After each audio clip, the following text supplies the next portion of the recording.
Warner Brothers Discovery out with earnings this morning. Earnings come in at 63 cents a share. Revenue $9.8 billion. That was ahead of expectations. Total adjusted EBITDA grew 9% to $2 billion over the prior year, driven by growth in streaming and studio segments. Streaming numbers reached 125.7 million. That's slightly ahead of estimates.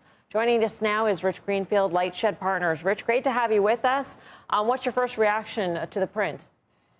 Look, this is a continued progress. Look, there's no doubt that the linear cable network piece of the company is struggling. Zaslav's about to get on their earnings call, or that piece of the business is down sharply. I think EBITDA was down like 25%. But the reason investors are excited is that they are separating out the studio and streaming piece. And there is hope. Not only is the financials of that segment improving, you've seen better film performance.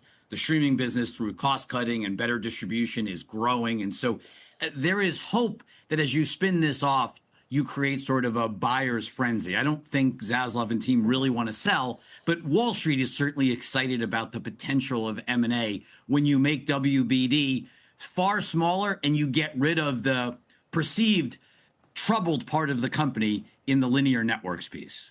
Sure. And I guess part of that frenzy is not just WBD being out there, but also Versant. And so I'm wondering if you could speak to sort of the landscape there now, which will take place, in the next, 6 months to 2 years or so, where there are a lot more assets available for sale. Well, and I think it's going to be bigger than that, Melissa. You had Disney reported yesterday, and while they didn't say anything, they appear to be making several moves, whether it's working with WWE now or the NFL. I think there's a very good shot in the next 18 months, meaning in the post-Iger 2027 era. I think the next CEO of Disney will separate out ESPN and ABC. So you're going to have ESPN, ABC, Versant, Stars just spun out of Lionsgate, Global Linear Networks coming out of WBD. We don't know what Paramount Skydance, which is going to close today, is going to do. I don't think they're going to separate those assets, but there is a lot of moving pieces, and none of those assets are showing great growth. I mean, again, you look at those WBD numbers today with, high single-digit revenue declines and 25% EBITDA declines. The question is really, who is the investor for those assets? I think that's going to be a very big question. That's the question that I'm trying to understand as I'm listening to you. Are you suggesting that there's going to be some kind of massive consolidation of these assets, which you just described as declining assets? Most folks I know don't love to take two ice cubes and put them in the same bowl together. That doesn't help the cause. That was a much nicer. That was a much nicer way of saying what I was thinking in my head about putting two troubled assets together. Okay, I don't think that works. Look what happened. Let's just go back in time.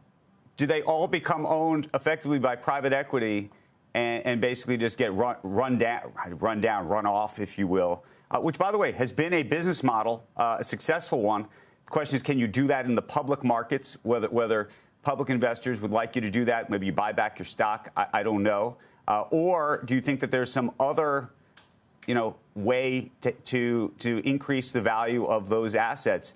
And then one final thing that relates to all of this which is as we're talking about Warner, are you suggesting that there's actually been a zero value effectively put to those assets and embedded in the current Warner? That's the thing that I can't figure out, because if you're spinning it off, all of a sudden we're giving it more value, but exactly why and how will that look in the public markets later? Separating assets doesn't miraculously create value. I think the hope that why this creates value is that there is an M&A frenzy that takes these assets up and makes them more valuable. But simply separating, Andrew, you're right, doesn't create any value. And look, I think the challenge is putting these assets together. We've seen a lot of mergers in the past in the cable network space. Maybe it would have been worse without these mergers, but I don't think there's any proof that 1 + 1 equals more than 2. And so you really haven't created value. And so I think the challenge is going to be, what do you do with these assets? And you mentioned private equity. They made a great acquisition of DirecTV, but they were able to create smaller bundles, get out of Sunday Ticket. It's very hard for private equity to buy cable networks because you don't have any security of distribution. And so you don't know what you're buying. Look what happened to Sinclair. They bought Diamond Sports from Disney and Fox effectively, and $2 billion of EBITDA went poof, and they went into bankruptcy within 3 years. And so it's very, very hard. I would be very surprised if private equity is buying these assets for anywhere near current valuations, they would buy these things at maybe 2 or 3 times EBITDA, not where they're trading Rich, today. I'll give you one other data point. If you looked at Comcast, of course, parent company in this network, if you looked at their earnings that came out last week, and you looked at the cable bundle, it had actually, in terms of the rate of decrease, had actually slowed, and which I think raises a question. I saw one of your competitor analysts effectively raising the question of where the floor is, and actually whether the floor is a lot closer to where we are right now than maybe you've suggested thus far.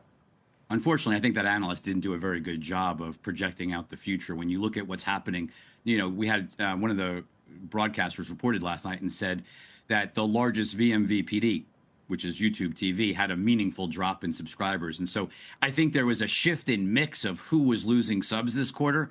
I don't think the decline rate actually changed all that much. And remember, it's less about cord cutting now, Andrew, and more about cord shaving, where you're getting smaller bundles, where you're getting less channels included in each of these packages. And so it's hard to just look even at total subscribers to get a real picture of what's happening. You're seeing some pretty meaningful drops in video revenues across all of the cable networks that are out there. But the elephant in the room that we're not talking about today in terms of changing in the media landscape is Paramount Skydance closes today. And you're going to have a brand new company that theoretically wants to use the cash flow from its broadcast and cable networks to really build streaming and studios. And it's going to be really interesting to see, with your question of like who buys who and how this landscape changes.